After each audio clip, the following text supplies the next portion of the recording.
你好快就要翻身啦。由今日開始，每日起身同天黑之前，跟住我做呢個動作，下半年可能會有驚喜，可能係你盼望好耐嘅機遇，亦都可能有貴人出手扶持你。今日我將自己用足10年嘅方法全部講清楚俾你聽。無論你而家欠債3萬、30萬定300萬，只要你唔認輸，我就有辦法幫到你。以往一班香港富豪同明星要使幾百萬先學到嘅方法，今日你淨係認真睇完呢條短片就可以學識。可能有9成9嘅人覺得唔靠譜，但只要有1%嘅人跟住照做，你人生就會有質嘅飛躍。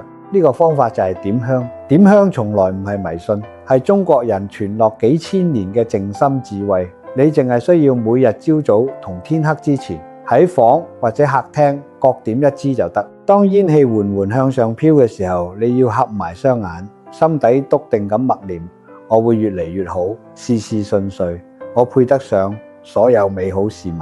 我自己日日都點，咁多年靠佢捱過好多難關，所以今日先有底氣將呢款私藏幾十年嘅好香推介俾你。佢採用天然植物原料，循古法手工製作，點起嚟香氣通透，唔刺鼻，係我父親傳落嚟嘅舊配方。當中該做嘅工序我全部做到足，呢度就唔多講。識貨嘅朋友攞翻去點過就明白。好多試過嘅朋友翻嚟同我講，點咗幾日之後，睡眠明顯安穩好多，心境亦都平靜唔少，傾生意亦都比從前自信。我從來唔會隨便推介普通貨品，能夠分享俾大家嘅，一定係真正有用嘅嘢。呢批貨存量唔多，左下角有連接，建議大家帶2盒返去試用。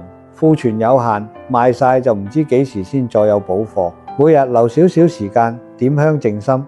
無論你而家身處咩處境，只要堅持沉下心，穩住自身狀態，屬於你嘅機遇同貴人自然會俾你逐一把握。記住，人沉穩，心神安定，所有該嚟嘅美好一樣都唔會缺少。